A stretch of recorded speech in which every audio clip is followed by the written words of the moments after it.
Hello there. So for those of you who don't know, this is my final assignment for my British Experience seminar class. It's a vlog that's supposed to be a reflection of my time here in the UK.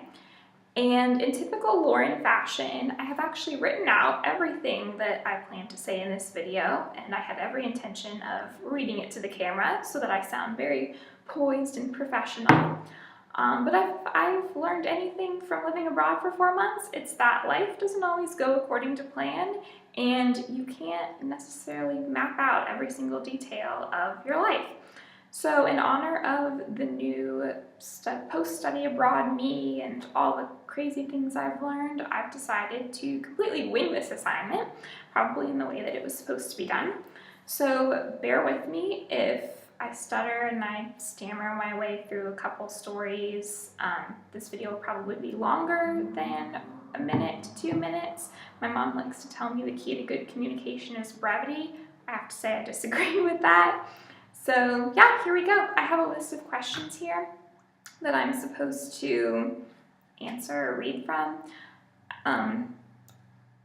I've tried to answer all of them. If not, I will definitely highlight the most important things that I've learned and that I've gained from this experience.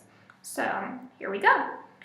I think, gosh, the biggest thing I've learned was, so before I left for London, my best friend, who is super philosophical and worldly, gave me this piece of advice. She told me the most important thing I can do while studying abroad is to become a traveler and not a tourist. And when she said that to me, I was like, oh yeah, sure, whatever. But I really had no idea what she meant. But her piece of advice has stuck with me throughout the past 4 months, and I think I've finally come to understand what she means by that. So for example, I was looking through my Facebook pictures early this morning, trying to get some inspiration for this reflection vlog, and I noticed that I do have a lot of great photos. I mean, there's me in front of castles and cathedrals and beautiful nature reserves. There are even these god-awful selfies of my boyfriend and I in front of Big Ben and the Tower Bridge, and those are great. I mean, you're supposed to do these things while you're in Europe. But I don't think those capture, or they don't necessarily capture the whole of my time here. I think I've learned that being a traveler means more than just seeing these great monuments and museums and doing these touristy walks. Like, I mean, that's great, but I think being a traveler means understanding the raw, authentic culture that comes as part of that country. I think being a traveler means comparing the day-to-day mundane details that happen in this person's life in this country compared to what your life is like in America or wherever you're from. And I think I've definitely been able to do that during my time in London. I think that I've come to understand, I've come to understand the daily ups and downs that come with being a Londoner. I mean, I understand that infuriating rage people get when you have to walk through Oxford Circus and you're dodging all the little Asian and American girls with their massive Primark bags and who are walking at half a mile an hour. I understand that sinking feeling you get when you've had a really long day at work and you have a long tube ride home and you just want to sit down, but some guy has taken the last seat with his briefcase and you're super angry. But I've also understood those secret little joys you get when someone's standing on the wrong side of the lift on the tube and you get to shove them out of the way because you're in a hurry. And I've also experienced that feeling of elation when you're really cold and you just want a nice warm cup of tea and someone makes it the right way. You don't even have to ask. I think it's these little things. These things that I experience every day would have never crossed my mind in America. They would have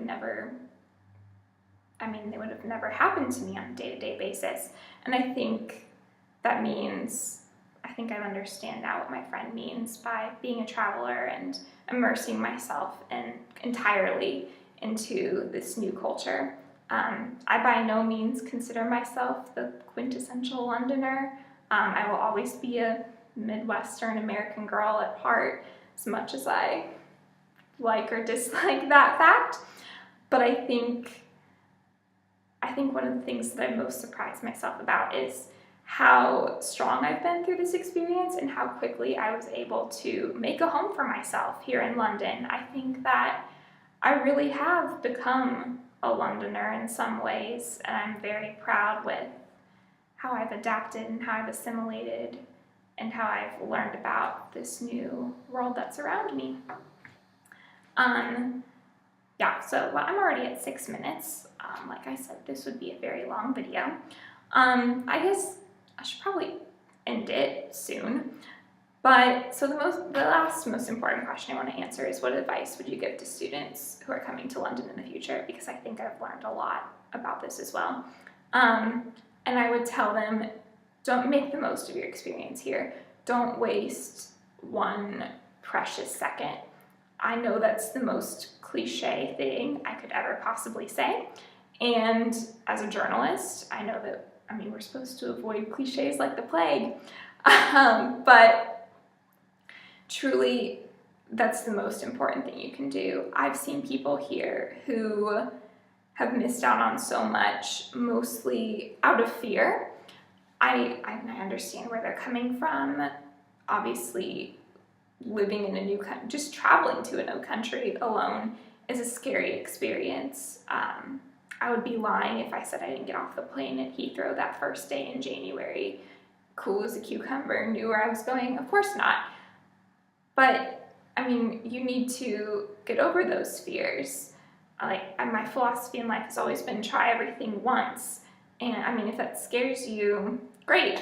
This new experience could be the best thing you've ever done. You don't know until you've tried it.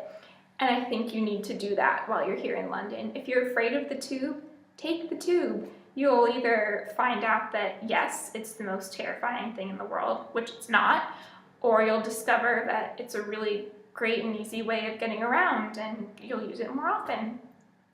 I've seen people who avoid certain areas because they're afraid of what might happen to them, and I think you should live fearlessly while you're here. That doesn't mean living without fear, but it means living in spite of your fears. So, try something new, take a risk, you'll be fine, and I think those make for the best stories, those make for the best experiences. And I think the last thing I want to say is, and don't be afraid to indulge a little.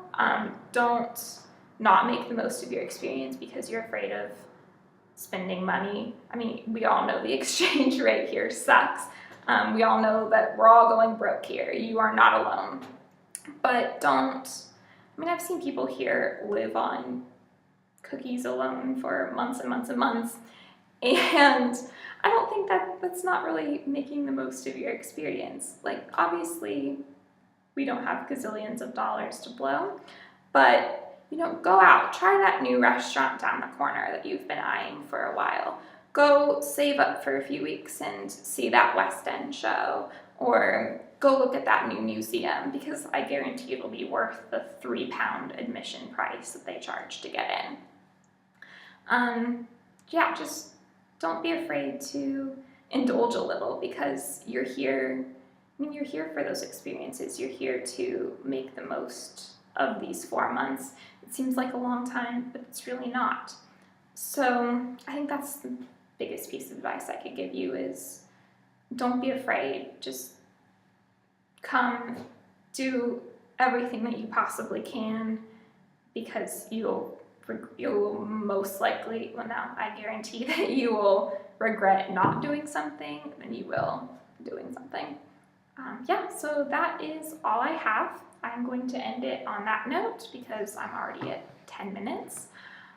So thank you for watching this. Thank you for reading my blog, and I will see you in America.